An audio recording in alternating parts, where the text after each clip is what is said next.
সাধুজন, ভক্তজন, মহতজন, জ্ঞানীজন, সুধীজন, সন্তজন, শ্রদ্ধাশীলা, ধর্মশীলা দেবী মূর্তি কল্যাণীয় মাতৃগণ, দীর্ঘ এই শীতাক্ত রজনীতে দীর্ঘ অপেক্ষমান আপনাদের সকল ভক্ত চরণে বন্দনাপূর্বক বারবার ভূ ভূ দণ্ডবৎ প্রণতি। শ্রদ্ধালু মৎকথা শৃণ্বন সুভদ্রা লোক পাবনী, গায়ন্য অনুসরণ কর্ম জন্ম চাভিনয়ন মোহু মদাত্তে ধর্ম কামর্ত আচরণ মদশ্রয়, লভতে নিশ্চলং ভক্তিময় উদ্ধব সনাতনে। দেখুন, ভাগবত বলছেন ভগবানের কথা লোক পাবনী সুভদ্রা,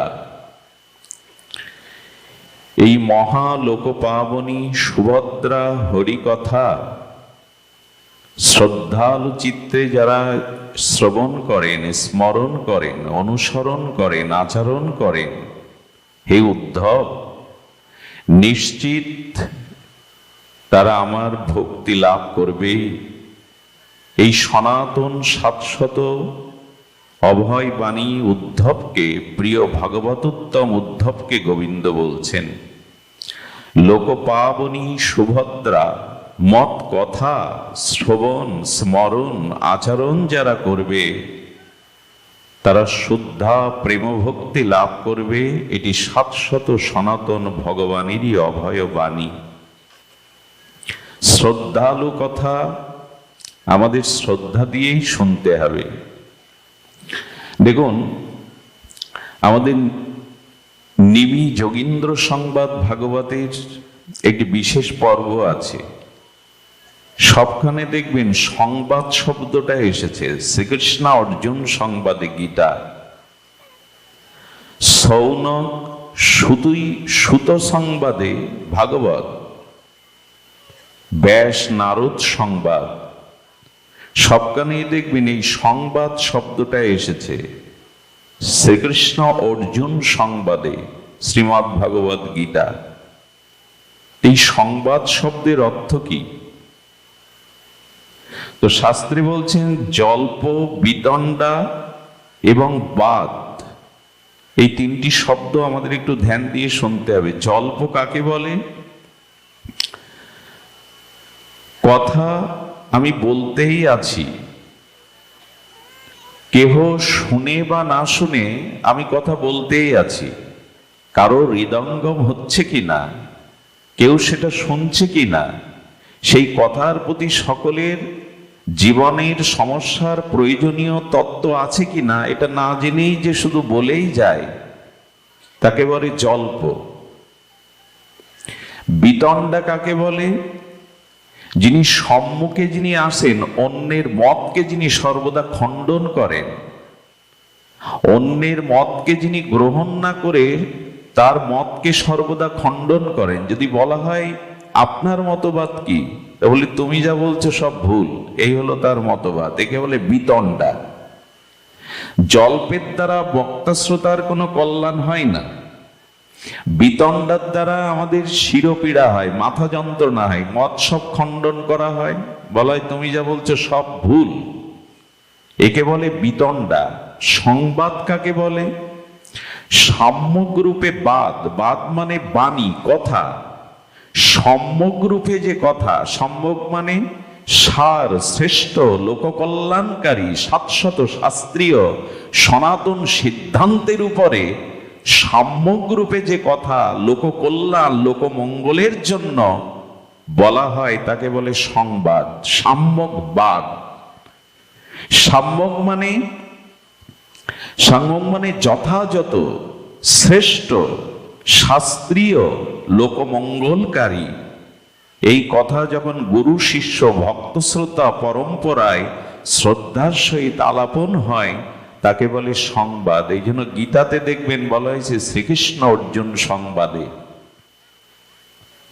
এই জন্য শ্রোতার যেমন হরি কথার প্রতি প্রবল উৎকণ্ঠা, পিপাসা, শ্রদ্ধা, বিশ্বাস থাকতে হবে, তেমনি বক্তারও ভেতরেও ভাগবত কথার অনুভূতি, ভজন অনুভূতি এবং শুদ্ধ আচরণশীল হয়ে ভজন অনুভূতি সম্পন্ন হয়ে আর লোককল্যাণের উদ্দেশ্যে, শ্রোতার মনোরঞ্জনের উদ্দেশ্য নয়, ভগবানের পিতার্থে যিনি প্রেম ও ভাবপূর্বক হরিকথা অনুভূতির দ্বারা প্রেরণ করেন, ইনি হলেন বক্তা। এ জাতীয় বক্তা, এ জাতীয় শ্রোতার যদি সম্মিলন হয়, সাক্ষাৎ ভগবান সেখানে উপস্থিত হয়ে হরিকথা প্রকাশ করে জীবের কল্যাণ করেন, সাক্ষাৎ ভগবান প্রকাশ হন সেখানে।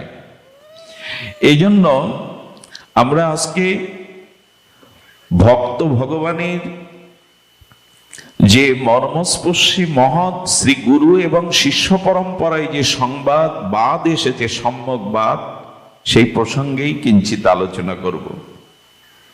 দেখুন, এখানে শাস্ত্রে বলা হচ্ছে, তমেব শরণাঙ্গস্য সর্বভাবেন ভারত তৎপ্রসাদাৎ পরাং শান্তি স্থানাং প্রাপস্যি শাশ্বতম।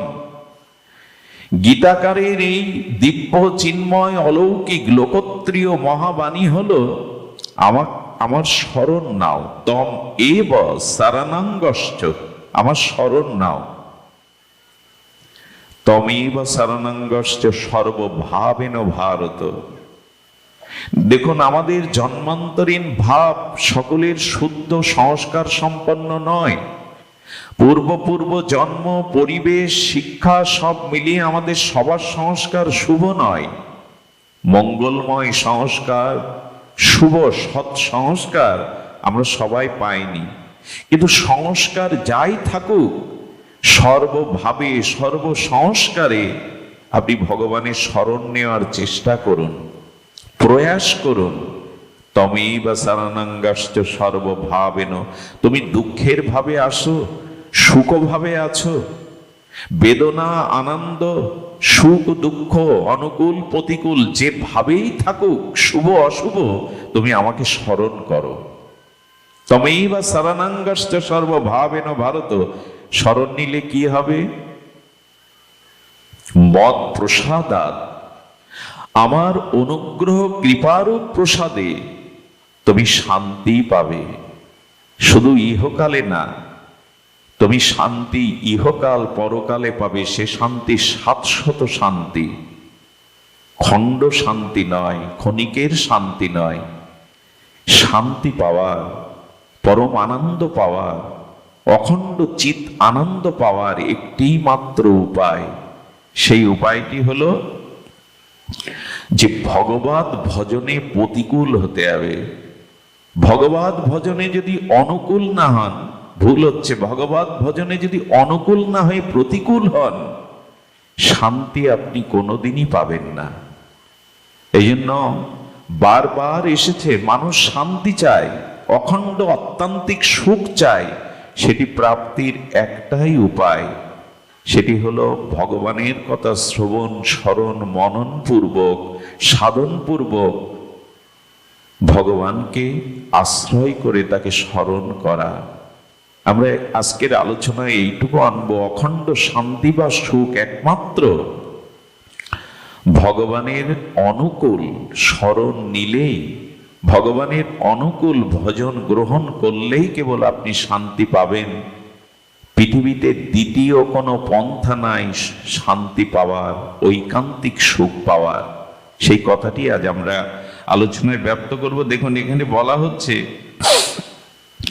সব কর মত খগ নায়ক, তুলসীদাস গোস্বামী বলছেন, বিখ্যাত গোস্বামী পাদ সন্ত শিরোমণি গোস্বামী তুলসীদাস কি বলছেন রামচরিতমানসে?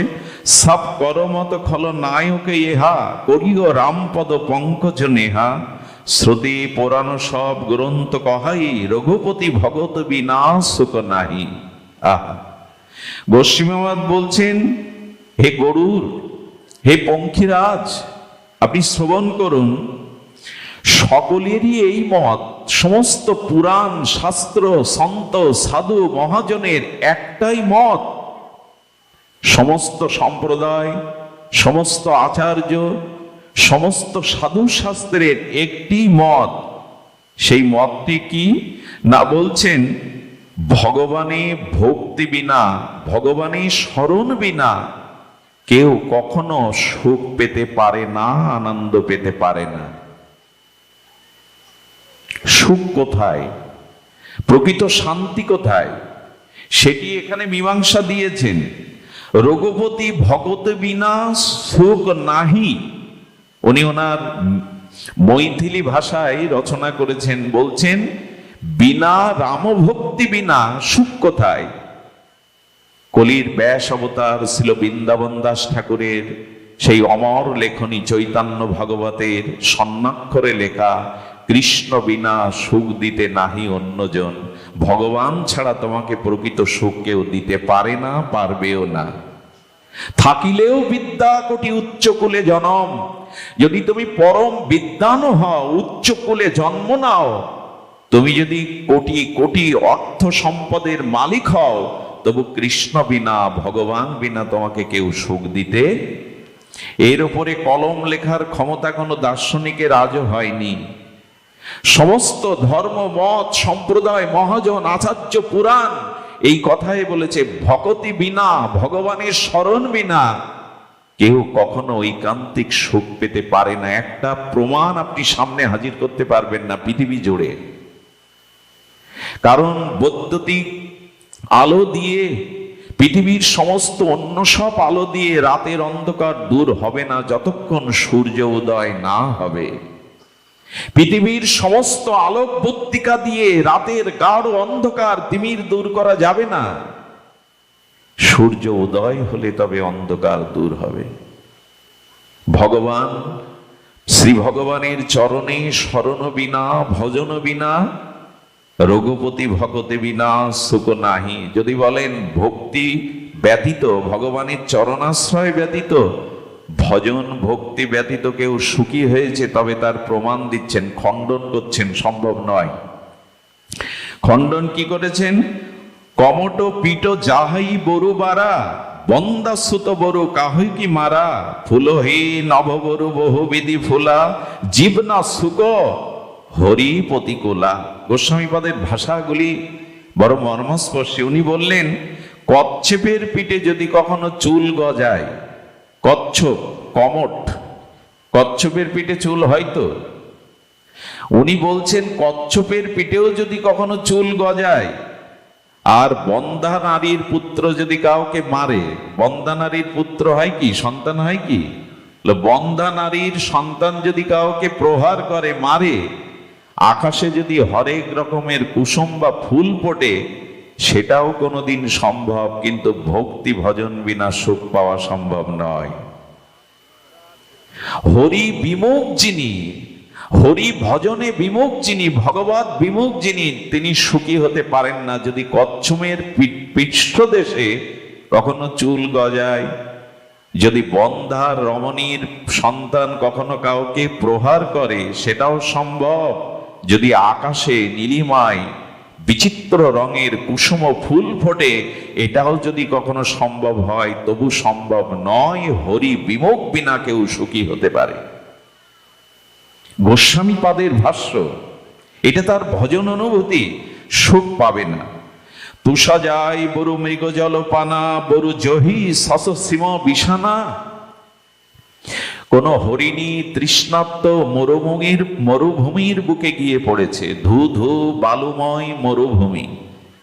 হরিণী তৃষ্ণা পেয়েছে, কিন্তু দেখবেন সূর্যের কিরণ লেগে আর ওই বালুকণার বাতাস লেগে জলের তরঙ্গের মতো দেখা যায়, দেখা যায় না বালুতে? যেখানে ধু ধু বালুচর, যেখানে মরুময়, ওখানে সূর্যের কিরণে বায়ু স্পর্শে দেখবেন মনে হয় জলের তরঙ্গ বইছে।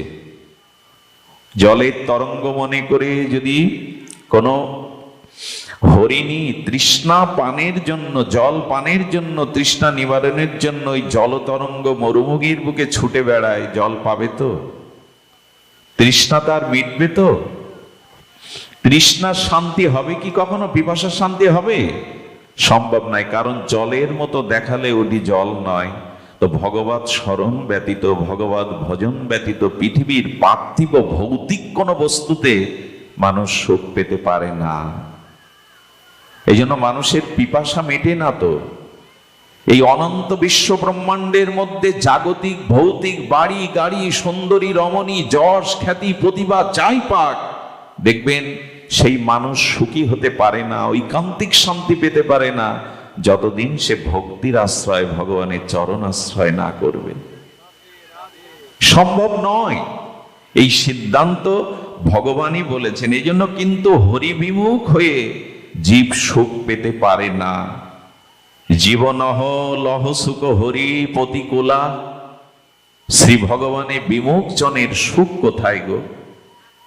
সুখ নাই।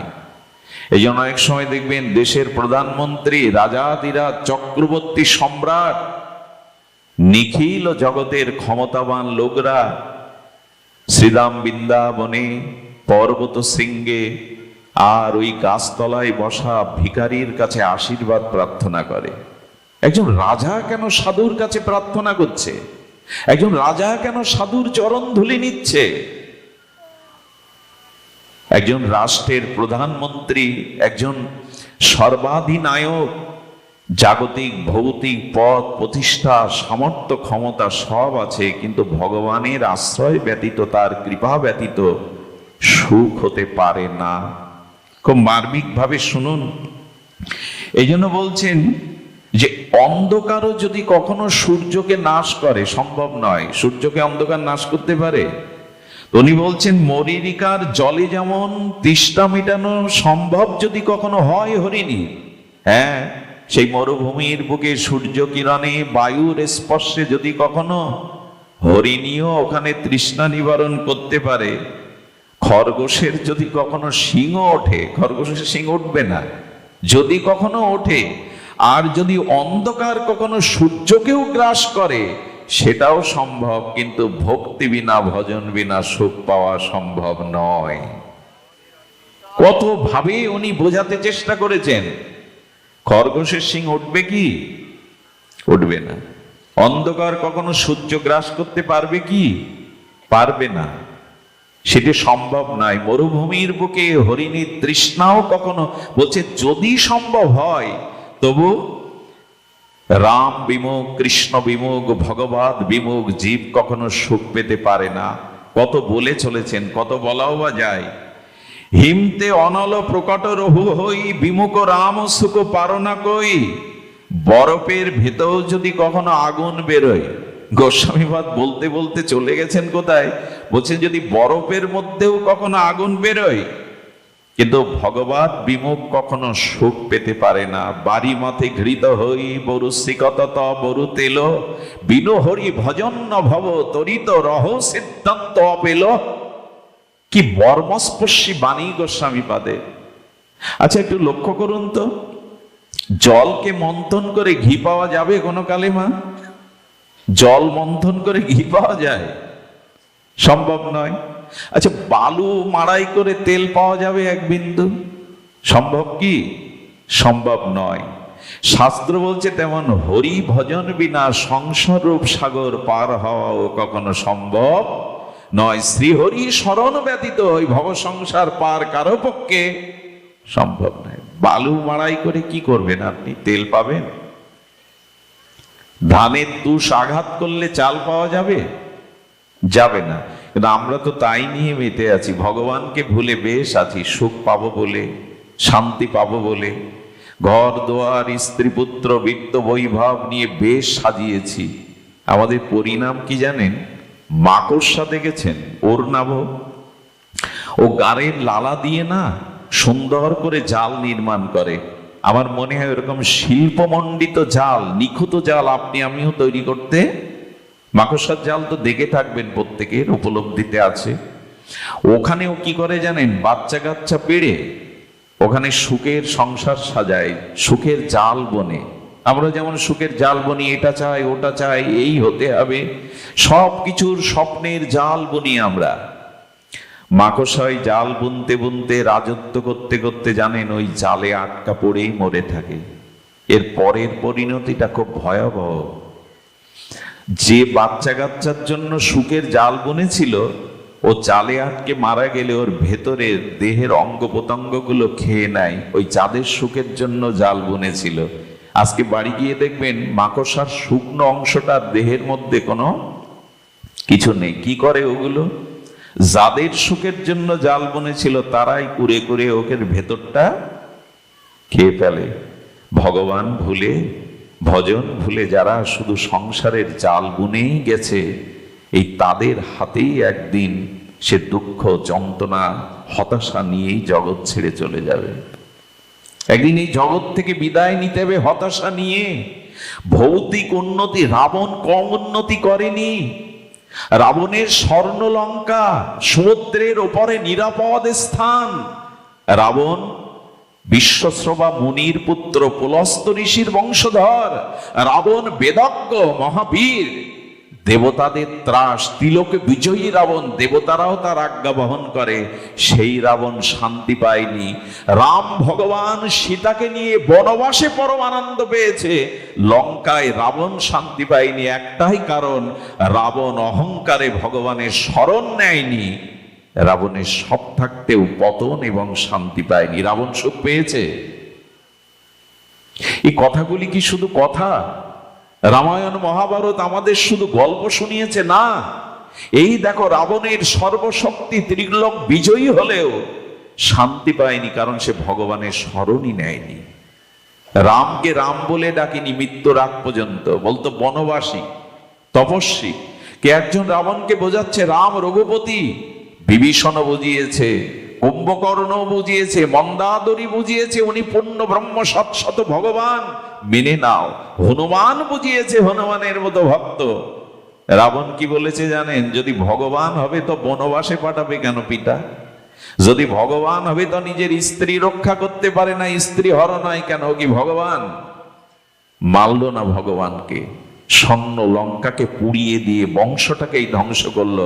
আজও পৃথিবীতে এই দৃশ্য দেখতে পাবেন, যার ধন আছে, বিদ্যা আছে, গৌরব আছে, কিন্তু ভগবত চরণে যে শরণ নেয়নি, রাবণের মতো পতন অপেক্ষা করছে তার চোখেই দেখতে পাবেন। ভগবানকে আশ্রয় করুন। এ ভৌতিক উন্নতি কারো উন্নতি নয়। 2 মিনিটের ভূমিকম্পে একটা সভ্যতা লীন হয়ে যেতে পারে। 2 মিনিট কেন, 2 সেকেন্ডের ভূমিকম্পে একটা সভ্যতা বিনষ্ট হতে পারে।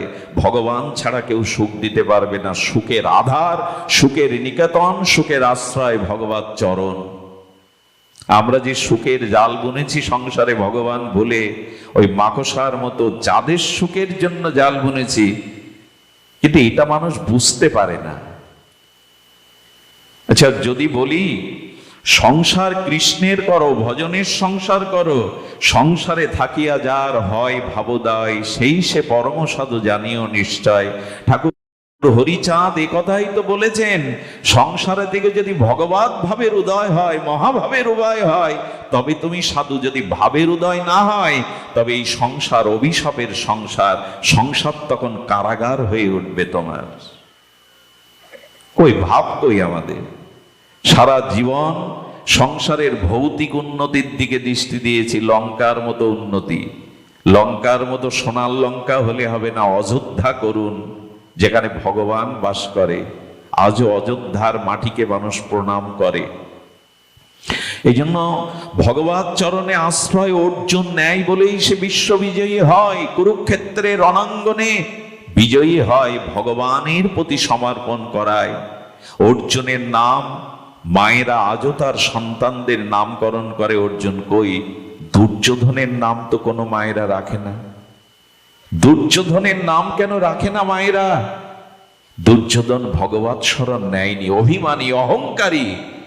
সে যুবরাজ ছিল, হস্তিনাপুরের রাজা ছিল, কিন্তু সন্ধ্যার অন্ধকারে কাতর হয়ে শোকে দুঃখে মরতে হয়েছে তাকে। এই জন্য অহংকার ত্যাগ করো, ভগবানের শরণ নাও।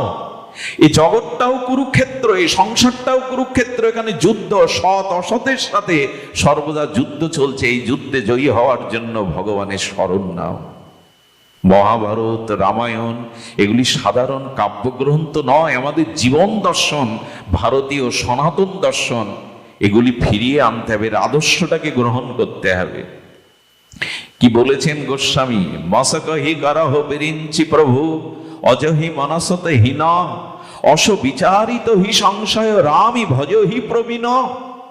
গোস্বামী তুলসী দাস উত্তরকাণ্ডে বলে চলেছেন রামচরিত মানসের এই বিখ্যাত গ্রন্থে, ভগবান যদি কখনো চান মশাকে ব্রহ্মা করতে পারেন। শুনুন বাণী, শ্রী ভগবান অখণ্ড অদ্বয় পরতত্ত্ব স্বয়ং ভগবান যদি চান ব্রহ্মাকে মশা করতে পারেন, কি পারেন না তিনি? সর্বশক্তিমান তত্ত্ব। ব্রহ্মাকে তিনি মশা করতে পারেন, আবার ব্রহ্মাকে মশার থেকেও তিনি তুচ্ছ করতে পারেন। এই বিচার বুদ্ধিমান জন সন্দেহ না করে ভগবানকেই ভজন করে, তার পক্ষে সব সম্ভব, তার পক্ষেই সব সম্ভব। এই জন্য নিবেদন করব, জগতে অখণ্ড সুখের সন্ধানী আমরা সবাই সুখ চাই, আমরা সবাই অখণ্ড আনন্দ চাই। এই প্রাপ্তির একটাই উপায়, তমেব শরণাঙ্গশ্চ সর্বভাবেন ভারত তৎপ্রসাদাৎ পরাং শান্তি স্থানাং প্রাপস্যি সশাশ্বতম। আমার শরণ নাও, আমার চরণ আশ্রয় করো, এর মধ্যে দিয়েই তুমি শান্তি পাবে। শুধু ভক্তগণ, এই জন্য নিশ্চিত করে উনি বলছেন, মিথ্যা নয়, মানুষ হরিভজন করে অত্যন্ত দুঃখের সাগর হতে সে পার হতে পারবে। যদি দৃষ্টান্ত চান, আসুন আমরা দৃষ্টান্তে লীলাতে প্রবেশ করি। যদি দুঃখের সাগর, জন্ম মৃত্যুর সাগর কেউ পাড়ি দিতে চায়, তবে সে যেন হরি ভজন করে, ভগবত চরণ আশ্রয় করে। নান্য পন্থা, দ্বিতীয় কোনো পথ খোলাই নেই। আসুন আমরা তার দৃষ্টান্ত নেই। আপনারা জানেন আমাদের জগতলক্ষ্মী জানকী মাতা অর্থাৎ সীতা মা, ইনি জগৎ মাতা, ভগবানের লাদিনী শক্তি। এই সীতা মা কোথায় বন্দী হয়েছিলেন রাবণের? কোন কাননে? অশোক কাননে। অশোক শব্দটা অর্থ কি দাঁড়ায়? অ মানে অভাব বোধক, আর শোক মানে যেখানে কোনো শোক নাই। তো অশোক কাননে যেখানে শোক পৌঁছাতে পারে না, সেখানে মা সীতা চোখের জল ফেলছে কেন? আচ্ছা, তার আগে শুনুন, সীতা শব্দের অর্থ করেছেন গোস্বামী শান্তি। শান্তি সীতা, সীতাই জগৎ লক্ষিত, সীতাই শান্তি, সীতাই ভক্তি, সীতাই জগৎ জননী। তো সীতা যদি শান্তি হবে, সেই সীতা আজ কাঁদছে কেন? সূর্য থেকে কখনো অন্ধকার পাওয়া যাবে মা? সূর্য কখনো অন্ধকার দেয় কি? সূর্যে তো অন্ধকারই নাই, অন্ধকারের সাথে সূর্যের কোনো পরিচয় নাই। তো সীতা যদি শান্তি হবে, ভক্তি হবে, সাক্ষাৎ ভক্তির অধিষ্ঠাত্রী, সীতামা কাঁদছে কেন? কাঁদছে কেন জানেন? রামের সৌন্দর্য, রামের মাধুর্য থেকে সীতামার চোখ হরিণের দিকে চলে গিয়েছিল। কারণগুলো কত তাত্ত্বিক দেখুন, সাধারণ কথা এগুলি নয়। সীতামা হনুমানকে বলেছিল, হনুমান, আজ আমার প্রভুর চরণ ছেড়ে এই অশোক কাননে আমি চোখের জল ফেলছি কেন জানো? প্রভুর অনন্ত ঐশ্বর্য, মাধুর্য, সৌন্দর্যের দিকে দৃষ্টি না গিয়ে আমাকে সোনার হরিণের দিকে দৃষ্টি গিয়েছিল। কারণ তো এটাই। এগুলো শুধু গল্প নয়, এগুলো আমাদের জীবনের চরম দর্শন। ভগবান থেকে কারো দৃষ্টি যদি সংসারের সোনার হরিণ কি হয়? সোনার হরিণ হয় গো? সোনার হরিণ হয় না। এই সংসারের কামনা বাসনাকে সোনার হরিণের সাথে তুলনা করেছেন বাল্মীকিজি। সোনার হরিণ ধরা যায় না গো, একে ধরতে চেয়েও না। সংসারে সোনার হরিণ পাওয়া যাবে না, সংসারে অখণ্ড সুখ পাবে না। একটা কথা ধ্যান রাখবেন, অনিত্যম অসুখন নাম দিয়েছেন গোবিন্দ এই সংসারকে। এই সংসারে যদি কখনো কেউ সুখ দেখেন, জানবেন ওই সুখের মধ্যে দুঃখ মেশানো আছে। এই সংসারের কোনো সুখ দুঃখ ছাড়া নয়। সংসারের যেটুকু সুখ আপনি সুখ মনে মনে করছেন, ওইটুকু সুখের মধ্যেই দুঃখ মেশানো। যৌবনে যে সুখটা মানুষ পায়, বার্ধক্য জরাব্যাধিতে তার কোটি গুণ, তাকে ওই যৌবনের সুখটা দুঃখ দিয়ে বরণ করে নিতে হয়। যৌবন কি থাকে? যৌবনের যে সুখ সম্বরে আমরা সুখ সাজিয়েছি না, বার্ধক্যের জরাব্যাধিতে তার থেকে বেশি দুঃখ পেতে হবে। জগতের সুখ অখণ্ড সুখ নয়, দুঃখ মিশ্রিত। এই জগৎটা দ্বন্দ্বময়, দুটো ভাব দিয়ে তৈরি। এই জন্য এখানে অখণ্ড সুখ বলে কিছু নাই। এই জন্য সীতামা বলছেন, কারো দৃষ্টি যেন ভগবানের, আমি বনবাসেই সুখে ছিলাম প্রভুর চরণে, পরম আনন্দে ছিলাম ঋষিদের সঙ্গে, কিন্তু দুর্ভাগ্য আমার চোখ প্রভুর দিকে না গিয়ে সোনার হরিণের দিকে গেল। এখন আমার কাছে, আমি প্রশ্ন যদি করি, আমার দৃষ্টি কোন দিকে? ভগবানের দিকে না সোনার হরিণের দিকে? সোনার হরিণের দিকে। লক্ষণ গণ্ডি দিল কেন জানেন? মা প্রভুর এই গণ্ডির বাইরে যেও না, প্রভুর এই গণ্ডির বাইরে যেও না। সুখ ওইখানেই, প্রভুর চরণেই সুখ। কিন্তু প্রভুকেও বিদায় করে দিলে সোনার হরিণের জন্য। আমাদের দৃষ্টি চলে গেল, তাতে রাম দূরে চলে গেল। সোনার হরিণের কারণে রাম দূরে চলে গেল। আর যখনই রাম দূরে চলে, আচ্ছা রাম যদি থাকতেন মা জানকীর পাশে, কোটি রাবণের সাধ্য ছিল সীতাহরণে? আমাদের জীবনও কাম রূপ রাবণ, অহংকার রূপ রাবণ, পতন রূপ রাবণ আমাদেরও হরণ করে যখন আমরা প্রভুর থেকে দূরে সরে যাই। আচ্ছা, এখন কারো মধ্যে কোনো কামনা, বাসনা, অসৎ চিন্তা আসছে না কেন জানেন? ভগবানের কথা মানেই তো ভগবান। যেখানে ভগবান ওখানে মায়া আসতে পারে না, সংসার চিন্তা আসতে পারে না।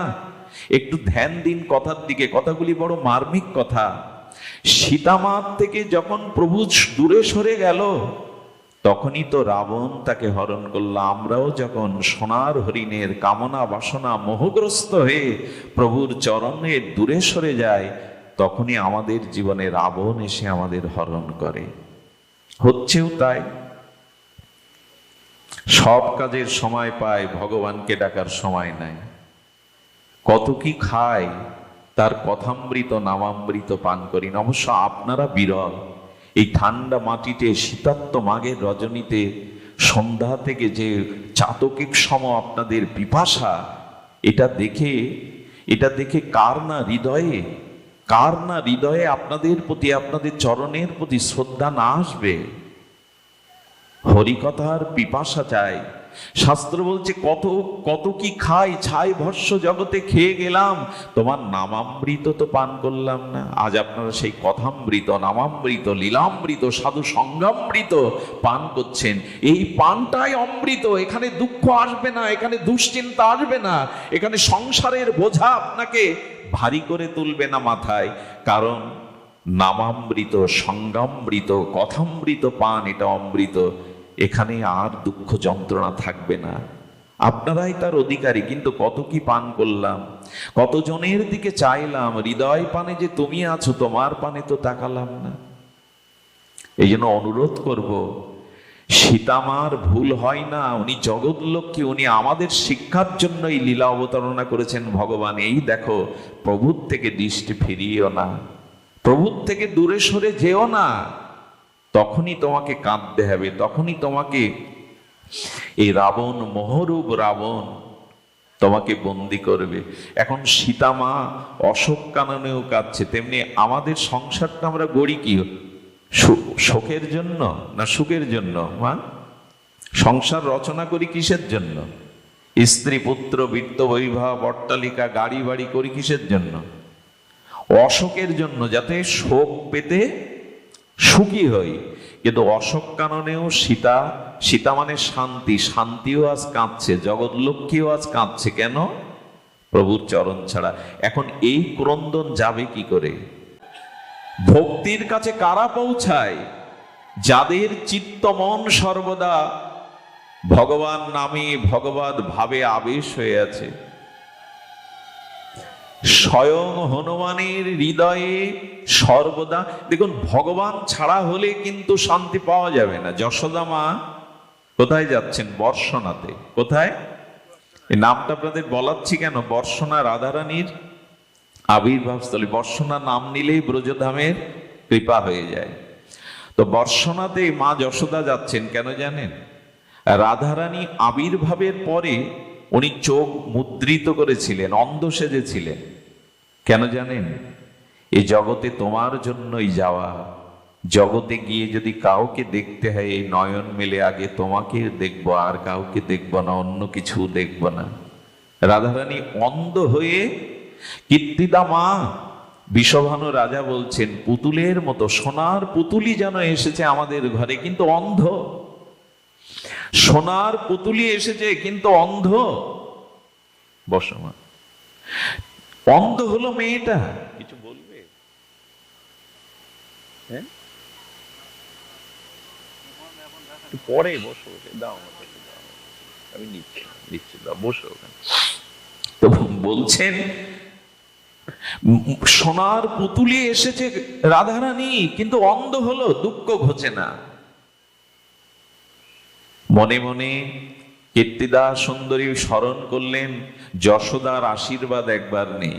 যশোদাকে আমন্ত্রণ জানিয়েছেন, আমার কন্যাটাকে আশীর্বাদ করে দাও যশোদে, তোমার ঘরে গোপাল এসেছে, তুমি সৌভাগ্যশালিনী যশোদে, আমার রাধারানীকে একটু আশীর্বাদ করে যাও। সোনার পুতুলি কিন্তু অন্ধ, দেখে না।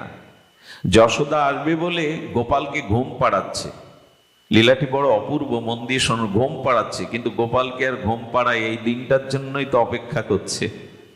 রাধারানী তার জন্যই অন্ধ সেজে আছে, কখন তুমি আসবে, নয়ন অবিরাম তোমাকে দু নয়ন ভরে দেখে আমি নয়ন খুলব। আমার মনে হয় কি রাধারানীর এই বার্তাটা আসন্ন আমরা নি। কাল সকালে প্রথম চোখ মেলে আপনার ঘরে আপনার ইষ্টদেব, যে যাকে যে ইষ্ট ভালোবাসে তার ছবিটা আগে দেখবেন। স্ত্রী পুত্র নিজের চেহারা আয়নাতে না দেখে আগে ভগবানের মুখটা দেখেই দিন শুরু করবেন। তো এটাও একটা সাধনা। কেন জানেন? কেন জানেন? প্রভাতে যদি মৃত্যু সময় ঘনিয়ে আসে, ওই স্মৃতিটা আপনাকে ভগবানের দৃষ্টিতে মধ্যে এনে দেবে। রাত্রি ঘুমাবার সময় শ্রী গোবিন্দের ভগবানের চরণ চিন্তাটা করে ঘুমাবেন। ওই ঘুম যদি অন্তিম ঘুম হয়, শেষ ঘুম হয়, ওই চরণ চিন্তার কারণে আপনি গোবিন্দ চরণ পেয়েও যেতে পারেন ভগবানের চরণে। এটুকু তো পারি, এটুকু আমরা পারি, কিন্তু না, আমাদের চেষ্টা কই স্মরণে। ভগবান যতই বলুক স্মরণ নেওয়ার, আমাদের স্মরণ তো বিষয় আশায় সংসারের, স্বপ্নের জাল বোনাস আমাদের স্বপ্ন। এই জন্য আমরা স্বপ্নের মধ্যেও অশুভ স্বপ্ন দেখি, রাধা মাধব দেখি না, লীলা দেখি না। ওইগুলোই তো জন্ম জন্মে চিন্তা করে এসছি। যা ভেতরে সংস্কার, স্বপ্নে তো তাই দেখব। আমরা তো আর অতভাগ্য করিনি রূপ সনাতনের মতো যে দুই দণ্ড ঘুমালেও রাধা মাধবের যুগল স্বপ্ন দেখবে তারা। আমাদের তো ওই ভাগ্য সকলের হয়নি। তো শুনুন, কৃষ্ণ ঘুমাবে না, বারবার কেঁদে উঠছে। যশোদা বুঝতে পেরেছে ও চতুর শিরোমণি আমার সাথেই যাবে। মা যশোদা কাজলের টিপ দিয়ে দিলেন, কারো দৃষ্টি হাওয়া যেন না লাগে। যার নাম নিলে অমঙ্গল দূর হয়, বাৎসল্য প্রেমী মেয়া তাকে কাজলের টিপ পরিয়ে দিয়েছে, আঁচলে ঢেকে নিয়ে যাচ্ছে যাতে গাছের হাওয়া বনের হাওয়া না লাগে। যেই গোবিন্দ অঙ্গ চরণ ঢেকেছে বদন, বৃক্ষগুলি যেন তার অনুভবে বলছেন, মা যাকে দেখবার জন্য মুনি ঋষি হয়েও বৃন্দাবনে গাছ হয়ে জন্মেছে, একবার তার চরণ দেখাও, একবার তার বদনটা দেখাও মা। বৃন্দাবনের বৃক্ষগুলি বৃক্ষ নয়, সব যোগীন্দ্র মনীন্দ্র মুনি ঋষি। ওরা ভগবানকে দর্শন, তার লীলা দর্শনের জন্য বৃন্দাবনে বৃক্ষ হয়ে জন্মেছে। যদি বলেন বিল্লমঙ্গল আমাদের কেন এসব কথা শোনাচ্ছ, এটা কি সত্যি? তবে আপনাদের নিবেদন করি, যদি কখনো ব্রজধামে যান, আজও ব্রজের বৃক্ষগুলো ঊর্ধ্বমুখী নয়, নিম্নমুখী। পৃথিবীতে এরকম দৃষ্টান্ত দ্বিতীয় কোথাও নাই। আজও বৃন্দাবনের সকল বৃক্ষগুলো নিম্নভিমুখী, তাদের শাখা পাতাগুলো নিচের দিকে। রাধারানীর চরণ কৈকর্য পাওয়ার জন্য আজও তারা নিচের দিকে চেয়ে আছে। এ বিস্ময়কর কথা। সব বৃক্ষগুলোর একই নিম্ন দিকে গতি, ঊর্ধ্বমুখী কেউ নয়। তারা আজও অপেক্ষা করে আছে ওই নিত্যলীলা। বৃক্ষগুলি যেন অনুভববেদ্য ভাষায় বাতাসে তাদের বিরহ জাগিয়ে বলছে, মা একবার আঁচল সরাও, যার চরণ দেখবার জন্য, যার বদন দর্শনের জন্য বৃক্ষ হয়ে জন্মেছি, তাকে একবার দেখাও। বাতাস এসে মায়ের আঁচলটা সরিয়ে নিল। গোবিন্দের বদন কমল, চরণ কমল দর্শন করে বৃক্ষগুলো উদ্দোলিত হয়ে উঠল। পরম আনন্দে তারা জীবনকে ধন্য মনে করতে লাগলো। আহা আহা মরি, আহা মরি মরি, গোপালের কি স্বরূপ বদন, কি তার কমল চরণ, অপার সৌন্দর্যময়তা দেখে ধন্য মানতে লাগলো।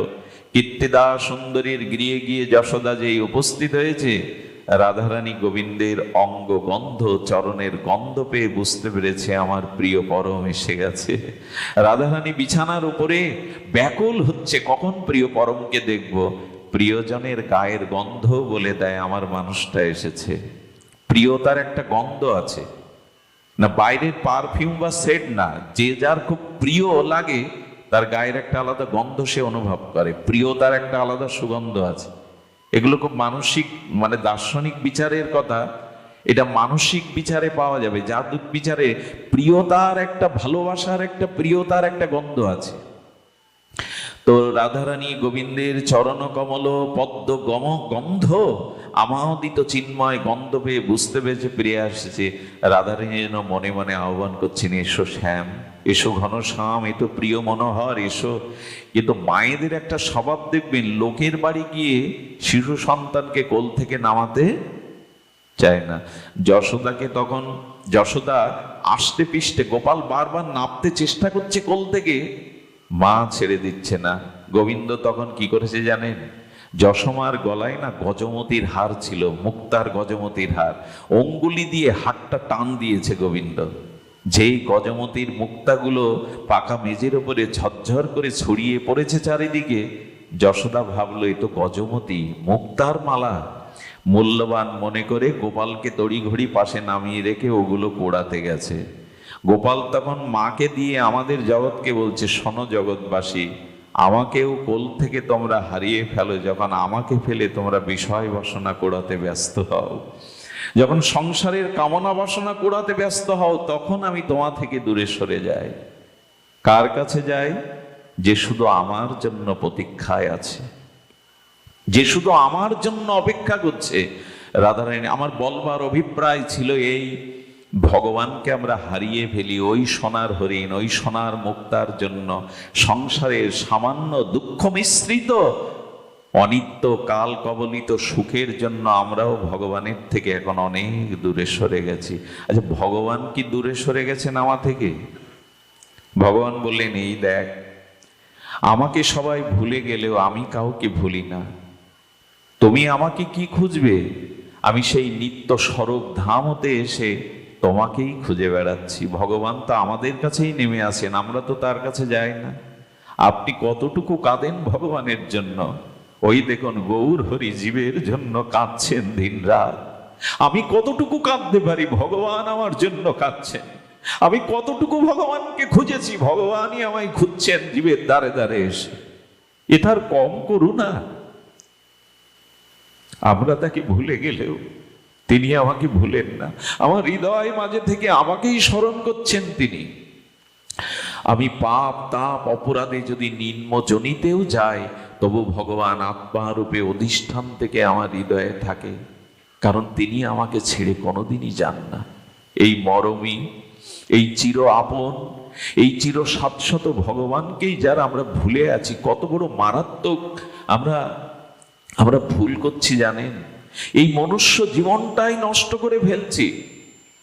বাড়িতে যদি আমের চারা লাগান না, কাঁঠালের চারা লাগান, যদি বহুকাল পরেও উপযুক্ত কাল বা সময়ে ফল না দেয়, ওই বৃক্ষের কোনো মূল্য নেই। যে বৃক্ষ ফুল ফল দেয় না, তাকে মানুষ আর আদর করে না, তাকে রাখে না। তো ভগবান অনেক যত্ন করে আমাদের এই মনুষ্য শরীর দিয়েছিলেন যে আমার ভজন করবে, আমার প্রেম আস্বাদন করবে। তো এই মনুষ্য শরীর বৃক্ষে যদি প্রেম ভক্তি ভজনের ফল না ফলে, আর কিন্তু পাবো না। ওই গাছ কিন্তু মালিক রাখবে না গৃহে। এই জন্ম পেয়ে যদি ভজন না করি, বিবেক বৈরাগ্য জ্ঞান পেয়েও ভগবান এই জন্ম দেবে না। একটু সতর্ক হওয়া উচিত। পেয়েছি বলে যে আবার এরকম মনুষ্য জন্ম পাবো, এটি ঠিক নয়। ভজন না করলে এই জন্ম পাবো না। শুকর কুকুরে পশু পাখিতে যেতে হবে। সেদিন কিন্তু হাজার মাথা ঘুরলেও কোটি কল্পকাল অপেক্ষা করতে হবে, আবার কবে মানুষ হব, আবার কবে সাধু সঙ্গ পাবো, আবার কবে হরি নাম হরি কথা পাবো। কোটি কল্পকাল অপেক্ষা করতে হবে ওই চক্র থেকে আবার কখনো মানুষ হব।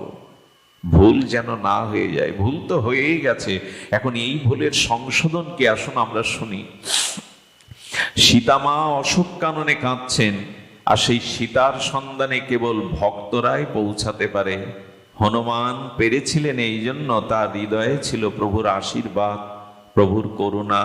হনুমানের প্রতিটি লঙ্কুপের মধ্যেই প্রভু রামের নাম স্ফুরণ হতো।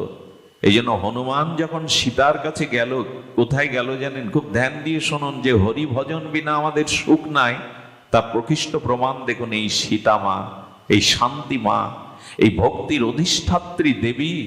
তিনি অশোক কানন তলে বসে কাঁদছেন। অশোক কানন বসে কাঁদছে, বিভীষণের কাছে সন্ধান নিয়ে অশোক কাননে হনুমান সেই অশ্বত্থ বৃক্ষের শাখার উপরে বসেছে। কোথায় বসেছে? শাখার উপরে। ধ্যান দিন, কথাটি খুব মার্মিক কথা। যখন দেখছেন হনুমান বসে বসে দেখছেন রাবণ এসে মাকে কত কটু কথা শোনালো, কত কষ্টের কথা, যন্ত্রণার কথা শোনালো, চেড়িগণ তাকে কত প্রহার করছে, মা সীতা শুধু অনর্গল চোখের জল ফেলে বিরহ বেদনায় কাতর হয়েছেন। হনুমানের চোখে জল ভরে গেল। যখন রাবণ বিদায় নিল, তখন হনুমান চিন্তা করছেন মায়ের চোখের জল, মায়ের দুঃখ মোছানোর উপায় কি। কি করলেন জানেন? খুব ধ্যান দিন। রাম ভগবান একটি অঙ্গুরি আংটি হনুমানকে দিয়েছিল, আপনাদের সকলের জানা। মা সীতার সামনে ওই আংটিটা ফেলে দিল। আচ্ছা, মা সীতার শোক, কিন্তু আংটি পেলে তার শোক যাবে? আসলে ওটা শুধু আংটি নয়, আংটিতে রাম নাম লেখা ছিল। হনুমান যেন সংকেত দিচ্ছেন আমাদের, যদি শোক পেয়ে থাকো, যদি সংসারে বন্দী হয়ে থাকো, যন্ত্রণা কাতর হয়ে থাকো, প্রভুর নামকে গ্রহণ করো। প্রভুর নামই তোমাকে শান্তি দেবে। আনন্দ অম্ভুধিপতি পদম, এই নামের প্রতিটি উচ্চারণেই তুমি পরমানন্দ পাবে। এর মধ্যেই আনন্দ আছে। রাম নাম অঙ্কিত অঙ্গুরি দেখেই সীতামা বুকে চেপে ধরলেন। রাম নাম পেয়ে যেন রামকেই পেয়ে গেছেন। নামকে সাক্ষাৎ ভগবান মনে করে আঁকড়ে ধরুন, যন্ত্রণা আপনাকে আর কষ্ট দিতে পারবে না। সীতামা ওই দুঃখের মধ্যেও, চোখের জলের মধ্যেও শ্রীরাম শ্রীরাম বলে বুকে তার অঙ্কিত রাম নাম নিয়েছেন। আমার মনে হয় বর্তমান কলিযুগে শান্তি পাওয়ার এই একটাই উপায়, ভগবানের নামকে বুকে তুলে নেওয়া। একটু করে দেখুন না, প্রতি পদের মধ্যেই পরমানন্দ, আনন্দ অম্বুধ অর্থাৎ সিন্ধু আছে নামের মধ্যে। সেই নাম নিয়ে নিলেন। যখনই নাম নিলেন, তখন হনুমান বললেন, নামের সাথে সাথে আরেকটি জিনিস দিলে মায়ের দুঃখ দূর হবে। কি করলেন জানেন? হনুমান তখন রাম গুণগান শুরু করলেন, রামের দিব্য চরিত্র কথা শুরু করলেন। সঙ্গে সঙ্গেই অমিয় প্রেম মাখা রাম লীলা, রাম গুণকথা শুনে সীতামার চোখের জল চলে গেল। পরম আনন্দে হৃদয় ভেসে উঠল। সংকেত দিল, অশোক কাননেও যে দুঃখী, সেই সীতা বা তোমারও দুঃখ, চোখের জল চলে যেতে পারে যদি হরি নাম আর হরি কথা হৃদয় দিয়ে শ্রবণ করো। তব কথামৃতম তপ্ত জীবনম। আমাদের এই জীবনের তাপ, সন্তাপ এক হরি কথা ছাড়া যাবে না।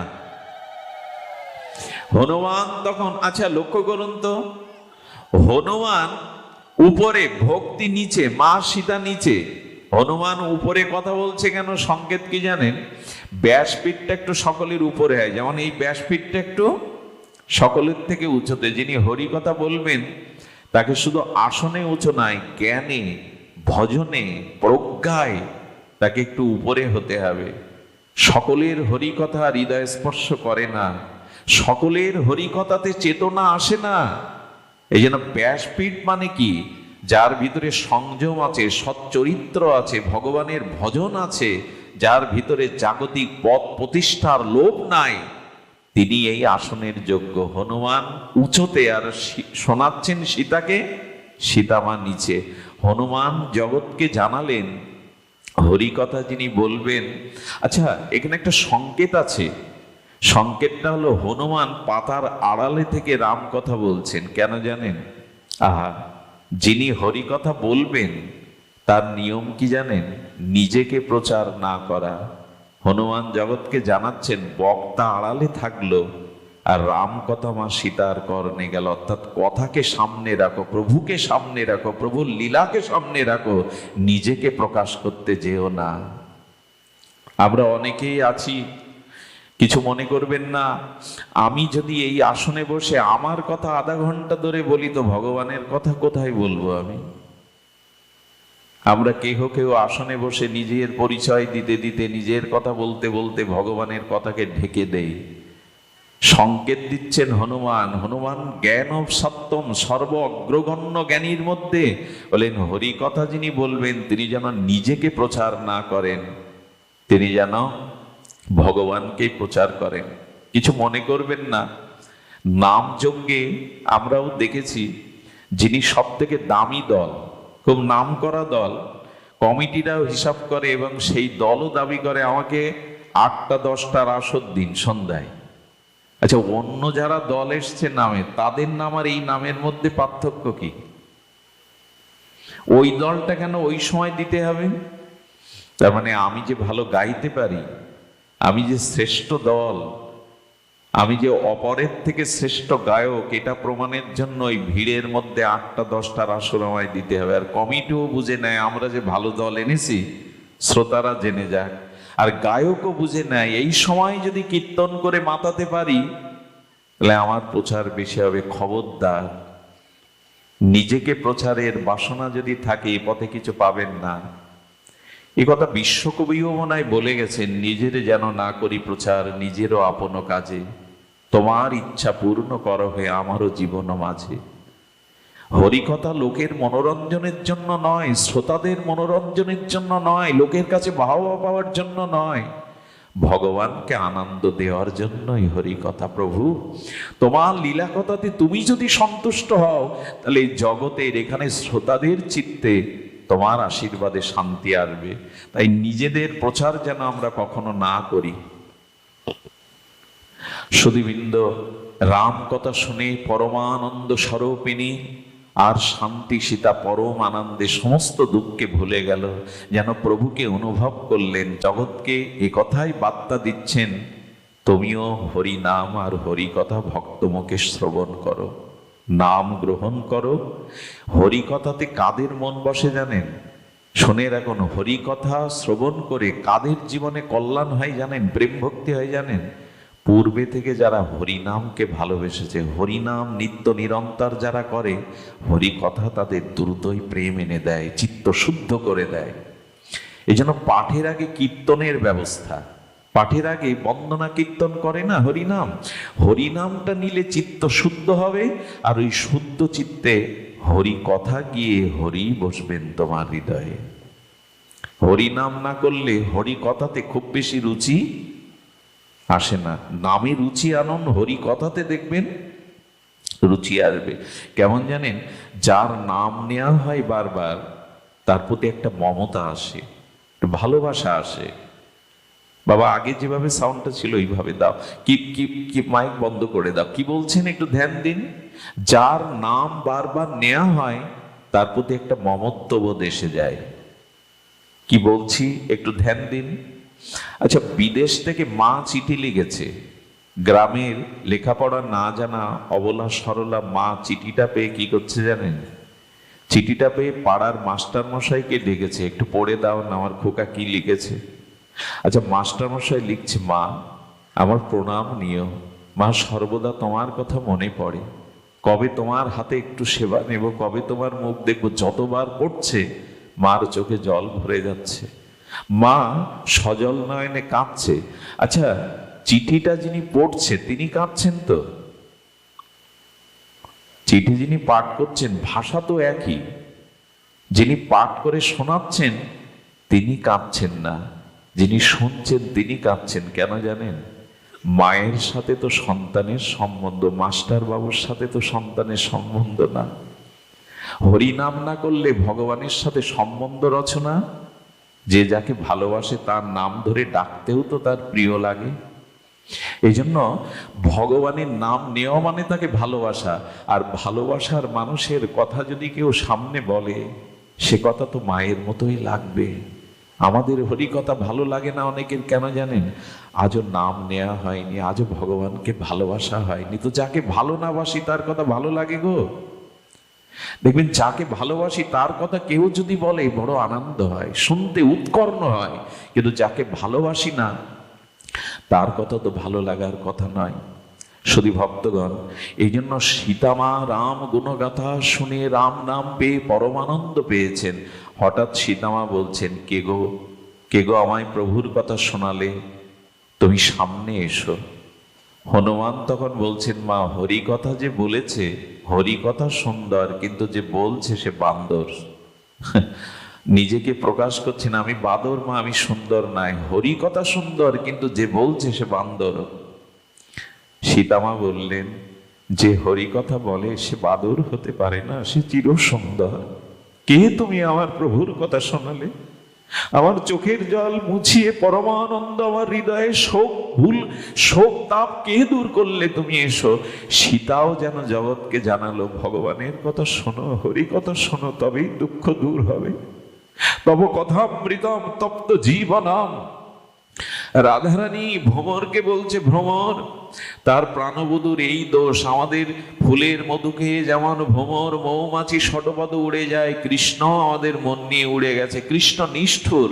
যখন ব্যাজস্তুতি করছে তখন ভ্রমর বলছে, আমার বন্ধু, আমার সখা কৃষ্ণ যদি এত দোষে দোষী হয়, আমি যখন থেকে এসছি তুমি তার কথা ছাড়া তো অন্য কথা বলছো না। আমার বন্ধু, আমার কৃষ্ণের যদি এত দোষ হয়, তবে দোষীর কথা এত বলছো কেন রাধারানী? তার কথা ছাড়া তো অন্য কথা বলছো না। রাধারানী কি বললো জানেন?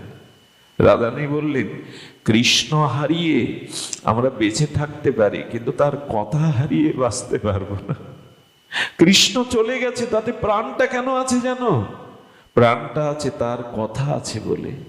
গোপীরা যখন শোকে বিরহে কাতর হতো, একত্রিত হয়ে তারা কৃষ্ণ গুণগাথা বলতো। ওই কৃষ্ণ কথাই ওদের বাঁচিয়ে রেখেছিল।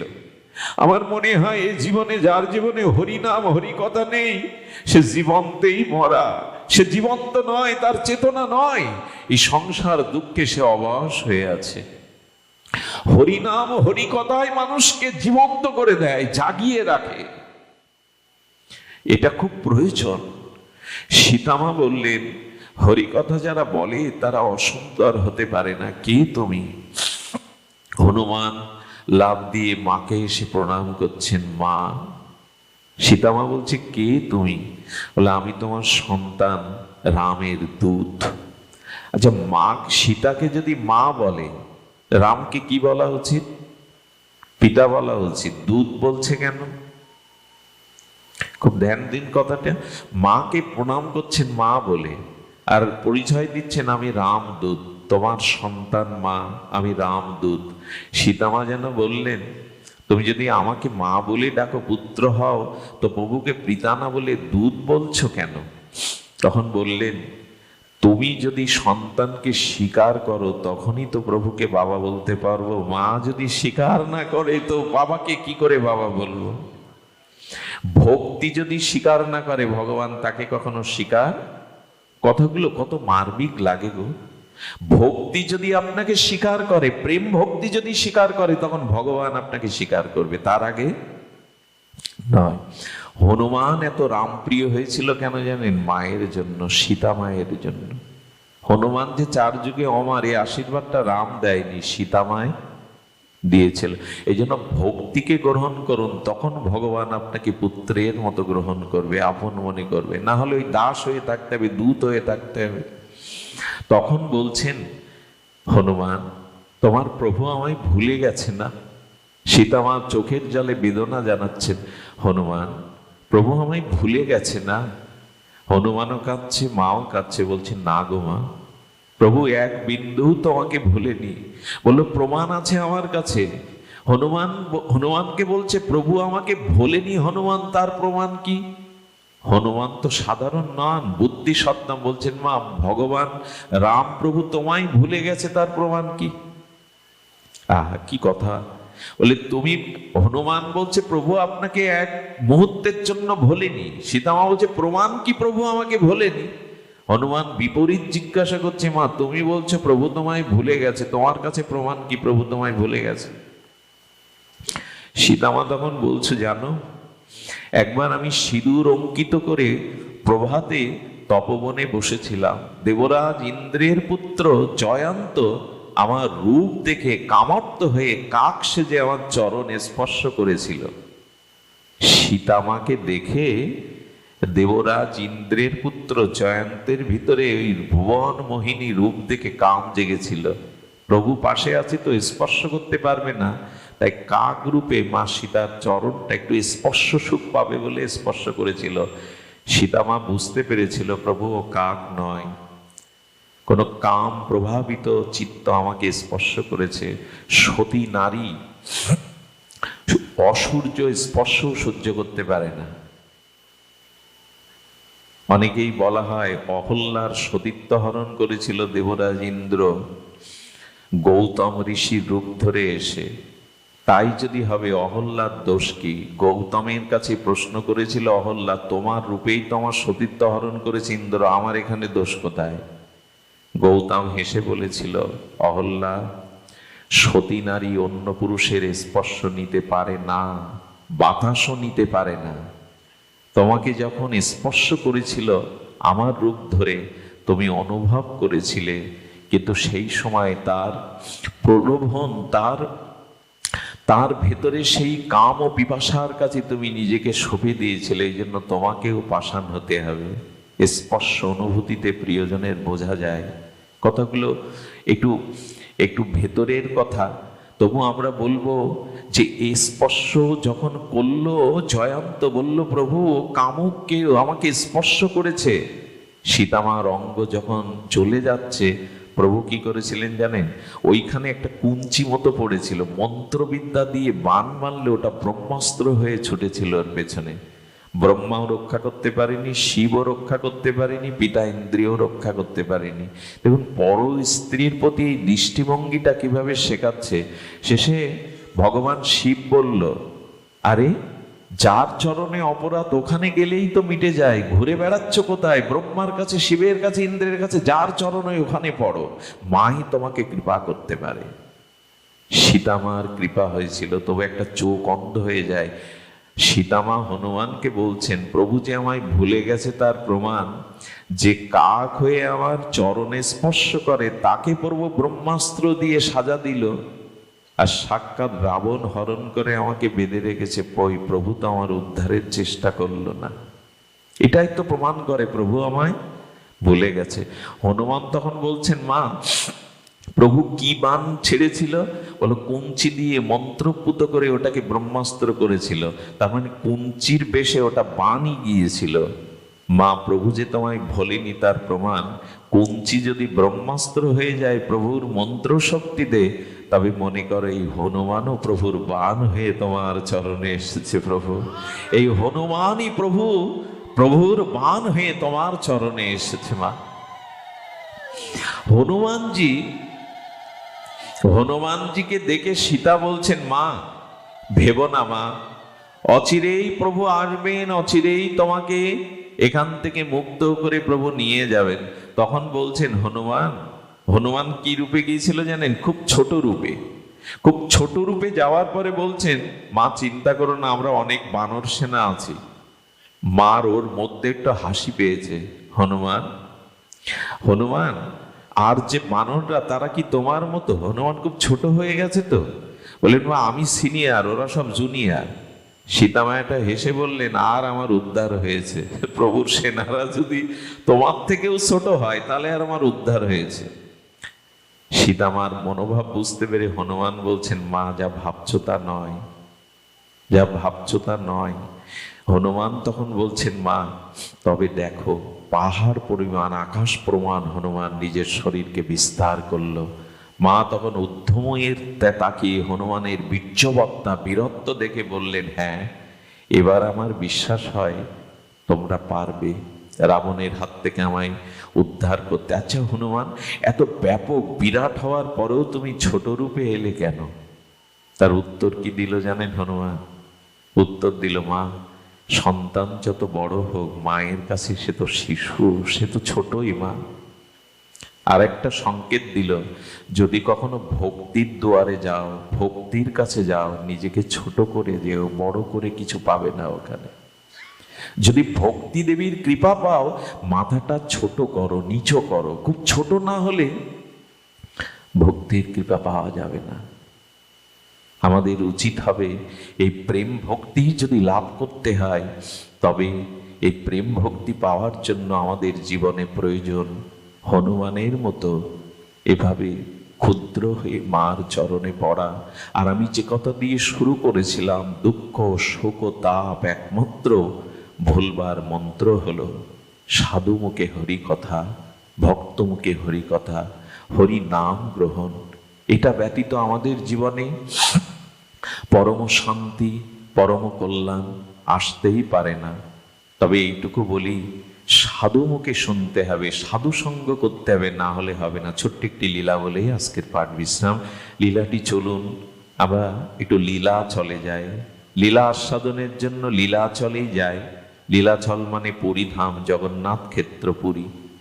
এখানে মাধব দাস বাবাজি ভগবানের ভজন করতেন। খুব ধ্যান দিয়ে শুনুন, এটা আমার বিশ্রাম কথা।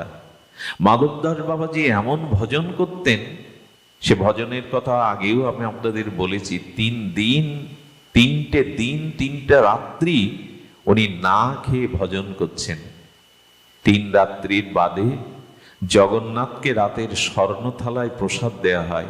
আজও এই নিয়ম, এইটুকু শুনে যান। এইটুকু নিয়ম হলো, জগন্নাথের থালাতে, স্বর্ণ থালাতে প্রসাদ দেয়া হয়। রাত্রে জগন্নাথের সামনে লক্ষ্মী দেবী সাক্ষাৎ প্রসাদ দিয়েছে। জগন্নাথের চোখে জল। জগন্নাথ বলছেন, লক্ষ্মী তুমি যাও, ওই যে দেখছো সমুদ্র তীরে আমার মাধব বসে, 3 দিন ওর মুখে অন্ন যায়নি, এই থালাটা মাথায় করে তুমি আমার মাধবকে দিয়ে এসো। আচ্ছা, ভগবানের লক্ষ্মী দেবীকে পাঠাতে হবে কেন জগন্নাথের? তার দাস নেই, অন্য কেউ নেই। লক্ষ্মী দেবীকে কি বলেছিল জানেন? স্বয়ং ভগবান জগন্নাথ বললেন, আমার পুত্রও আমার কাছে যত প্রিয় না।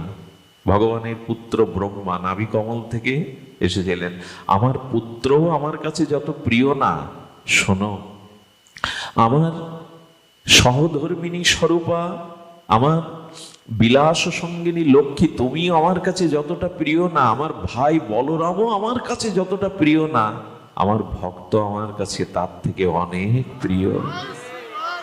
আমার ভক্ত তার থেকে আমার কাছে অনেক প্রিয়। যাও লক্ষ্মী, দিয়ে এসো।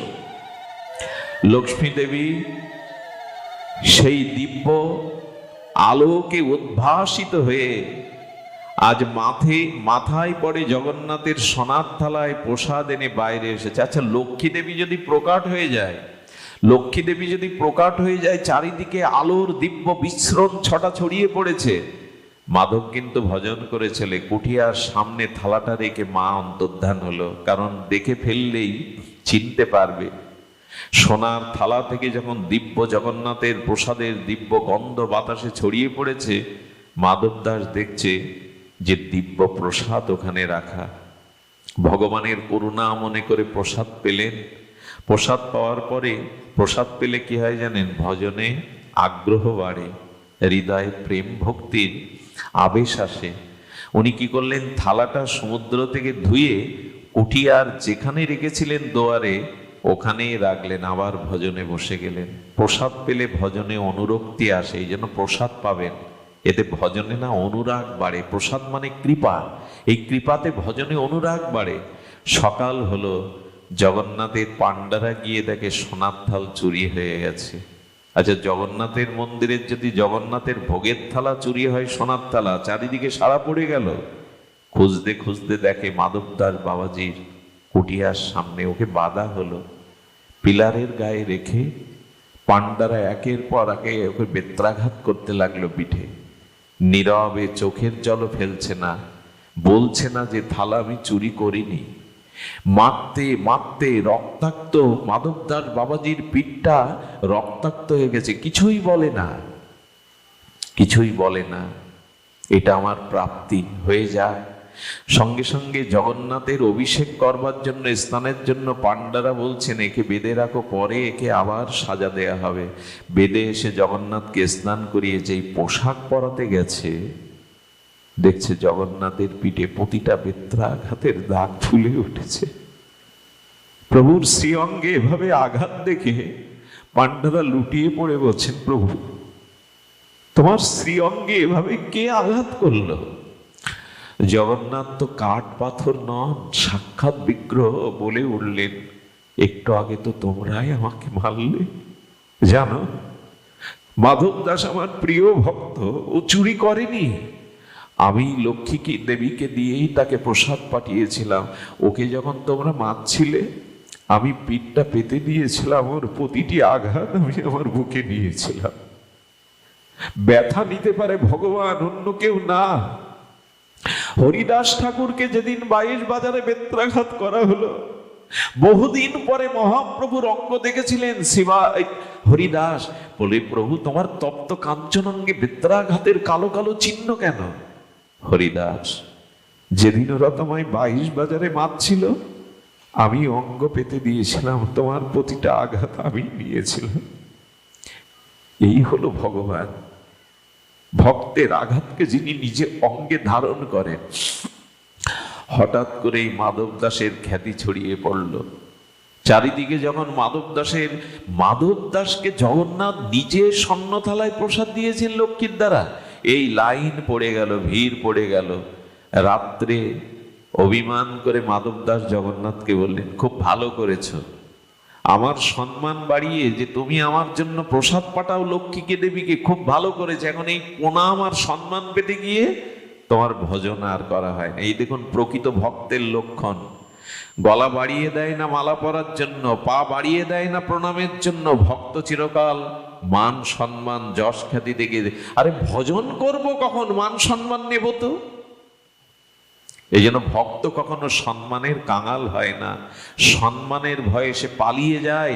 জগন্নাথ উপায় করো, যদি উপায় না করো আমি তোমার এই ধামেই থাকবো না, লুকিয়ে পড়বো। এই দেখুন জগন্নাথ কি করলেন, মাথায় একটা বুদ্ধি দিয়ে বলে দিলেন, মাধব এর থেকে যদি বাঁচতে চাও তো ভিখারি সাজো, দুয়ারে দুয়ারে ভিক্ষা করো, তোমার তো ছেঁড়া জামা গায়ে, কাঙাল হয়ে ভিক্ষা করো। মাধব যখন দুয়ারে দুয়ারে ভিক্ষা করছে, হ্যাঁ জয় জগন্নাথ বলে অর্ধেক লোকের ভিড় কমে গেল। আরে এ বেটা তো কাঙাল ভিখারি, একে আবার কি কৃপা, সব গুজব। কিছু মনে করবেন না, ভক্তরা নিজেকে আড়াল করে। একবার তুলসীদাস গোস্বামীর যখন চারিদিকে এরকম সুনাম ছড়িয়ে পড়লো, তুলসীদাসকে আমার স্মরণ নেই, সেই সাধু নিজেকে ওই সম্মান প্রণাম ভিড় বাঁচার জন্য, ভজন রক্ষার জন্য এক পতিতার কাছে, বাইজির কাছে গিয়ে বলছে, মা আমি তোকে কটা টাকা দিচ্ছি, তুই আমাকে রক্ষা কর। বলে, বাবা আপনি আমার কুটিরে এসছেন কেন? বাবার চরণে পড়েছেন এই পাপিষ্ঠকে কৃপা করতে। বলে, না মা, তোর কৃপা নিতে এসছি। তো কি, তুই ভালো করে সেজে গুজে নে, আমি তোর কাঁধে হাত রাখবো, তুই পুরো বাজারটা আমাকে ঘোরাবি 2 বার। এই যেই পতিতার কাঁধে হাত রেখে সেজে গুজে বাজার ঘুরছে, যারা প্রণাম করত, যারা দাঁড়িয়ে থাকতো, তারাই থুতু ফেলতে লাগলে। আরে এই বেটা বাইজি আসক্ত, কি করে সাধু হয়? নিজেকে বাঁচাবার কৌশল দেখুন। বাজার থেকে যখন বাইজি চলে যায়, বললে, মারে বাঁচালি আমায় আজ। শুদ্ধ ভক্তের এরকম লক্ষণ, তারা মান যশ প্রতিষ্ঠা চায় না। না চাইলে কি হবে, এদের পিছনেই আরো সম্মান ছুটে বেড়ায়। ও না চাইলে কি হবে, ছুটে বেড়ায়। যে জিনিস চাওয়া হয় তা বেশি পাওয়া যায় না, যে না চায় সেই জগতে বেশি পায়। তো মাধব দাস বললেন, এইটাই ঠিক বলেছ। ছেঁড়া কাপড় পরে কাঙালের মতো ভিক্ষা করতে লাগলো। জয় জগন্নাথ বলে ভিক্ষা করে। কিন্তু কেউ কেউ তো আছে ভগবানের নাম সাধু সহ্য করতে পারে না। এক বুড়ি মা, সে কি করেছে জানে, ওই যে গোবর দিয়ে, তখন মাটির ঘর তো, গোবর দিয়ে মশনা দিয়ে ঘরটা প্রলেপ দিচ্ছে। প্রথম দিন মাধব দাস যাওয়ার পরে বললেন, আমি সাধু সহ্য করতে পারি না, ভগবানের নাম এখানে করার দরকার নেই, কিছু পাবে না, চলে যাও। পরের দিন, তৃতীয় দিনও আসে। একজন বলছে, বাবা গালি দেয় তো যান কেন? বলে, গালিটাও তো দেয়, গালিটাও তো দেওয়া। অভিমান থাকলে কি সাধু হওয়া যায়? দেখুন কৃপা কারা করতে পারে। তৃতীয় দিন যখন গিয়ে বলেছে জয় জগন্নাথ জয় জগন্নাথ, কি বলবে, রাগের মাথায় সেই নাতাটাই ছুঁড়ে মেরেছে ওনার বুকে। মাধবদাস বাবাজি হেসে বললেন, আজকে তো কিছু পেলাম, আমার সাধনা সফল হয়েছে, কিছু তো পেলাম।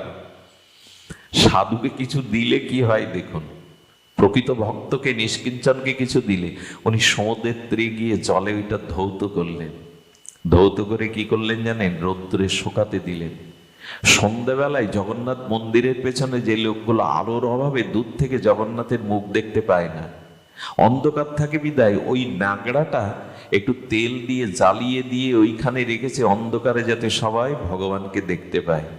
যেই জ্বালিয়ে দিয়েছে সেই ওনার মধ্যে, ওনার যে অশুদ্ধতা, ওনার ভিতরে যে ভক্তির অভাব, সেই কামনা বাসনা গুলো পুড়ে গেছে। যত ওইদিকে মশাল জ্বলেছে তত হৃদয় শুদ্ধ হয়েছে। শুদ্ধ হওয়ার পরে কি ঘটেছিল জানেন? ইনার জীবনে ইনি মারা গিয়েছিলেন। পরের জন্মে সাধুকে গালি দেওয়ায়, এই কাজ করায় উনি ভিখারিনী হয়ে জন্মান। অনেক ধনসম্পত্তির মালিক ছিল, কাউকে কিছু দেন আর না দেন, বাড়িতে কোনো কাঙালকে, ফকিরকে, অতিথিকে, সাধুকে কটু কথা করবেন না। কারণ কি জানেন? একটা সময় আসতে পারে যাকে আপনি গালি দিচ্ছেন আগামী জন্মে আপনি তার জায়গায়, আগামী জন্মে কেন, এই জন্মেই আপনি তার জায়গায় দাঁড়াতে পারেন, সে আপনার জায়গায় দাঁড়াতে পারে, কিন্তু কাউকে বঞ্চিত করতে নেই। কি হয়েছে, ওখানে যখন উনি কাঙাল হয়ে জন্মেছেন, 3 দিন না খেতে পেরে উনি একটা আম্র বাগানে একটা পাকা আম দেখে ওই ক্ষুধা নিবৃত্তির জন্য বারবার চেষ্টা করে ঢেলা ছুটছেন। কি বলবো, এক রাজা রাস্তা দিয়ে যাচ্ছে, ওই আম পাড়ার ছলে ঢেলাটা ছুড়লেন, তো সেই ঢেলাটা রাজার মাথায় গিয়ে লাগলো। যেই রাজার মাথায় লেগেছে, সমস্ত রাজ সেনারা খুঁজছে কে রাজাকে এভাবে আঘাত করলো। বুড়িকে ধরে এনে যখন সামনে এনে সে বলছে, বাবা 3 দিন খাইনি, আমি 3 দিন আমি খাইনি, তবে আমি পাথরটা তোমার মাথায় ছুঁড়ে মারিনি, আমি আমে ক্ষুধার যন্ত্রণায় আমটাকে পাবো বলে আমটাকেই আঘাত করার জন্য আমি মেরেছিলাম। রাজা তখন তার কথা শুনে মনে করছে, আমকে আঘাত করলেও যদি আম অভিশাপ না দিয়ে নিজেকেই দিয়ে দেয়, তো পাথর ছুড়ুন, আম তো আপনারই হবে, আপনার কাছে আসবে। আম যদি অভিশাপ না দেয়, নিজেকেও দিয়ে দেয় আঘাত দিয়ে, ক্ষুধার্ত বুড়িমাকে আমি কেন সাজা দেব, আমার তো কিছু দেওয়া উচিত। বুড়িমা তুমি চলো। বুড়িমাকে কি করলেন জানেন? পুরো আলাদা একটা খণ্ড রাজ্য দিয়ে দিলেন, সম্পত্তি দিয়ে দিলেন, প্রাসাদ করে দিলেন। আর এটা কেন পেলেন জানেন? ওই যে সাধুকে কষ্ট দেওয়ার কারণে ভিখারিনী হয়েছিলেন, কিন্তু ওর ন্যাংড়াটা যে ভগবানের সেবায় ভক্ত লাগিয়ে দিয়েছিল, এই জন্য পরের জন্মে সে রাজ্যের মতো সম্পদ পেয়ে গেল। এই জন্য ভক্ত সেবা, ভক্তের প্রতি আনুগত্য, ভক্ত শ্রদ্ধা, এগুলি আমাদের জীবনে রাখতেই হবে। যদি রাখতে পারি তখনই আমাদের জীবন সার্থকময় হবে। আমি বলেছিলাম, সেই কথা দিয়েই পাঠ বিশ্রাম করি, রঘুপতি ভগতে বিনা সুখ নাহি। ভগবানের কথা, ভগবানের নাম, ভগবত চরণে ভক্তি বিনা আমরা কখনো অত্যন্তিক সুখ বা আনন্দ পাব না। অখিল সরকার মহাশয় ভাগ্যবান, তার ভ্রাতারা ভাগ্যবান। যাদের পিতা সৌভাগ্যবান না হলে তার পারলৌকিক কল্যাণে এত ভক্তের সমাগম, এত নীরব শান্ত পরিবেশ পাওয়া যায় না। আপনারা সকলেই আমার প্রণাম আপনাদের চরণে স্বীকার করবেন, আশীর্বাদ করবেন। ওনার পিতৃদেবের আত্মা যেন পারমার্থিক কল্যাণ লাভ করে। অখিল বাবুর তার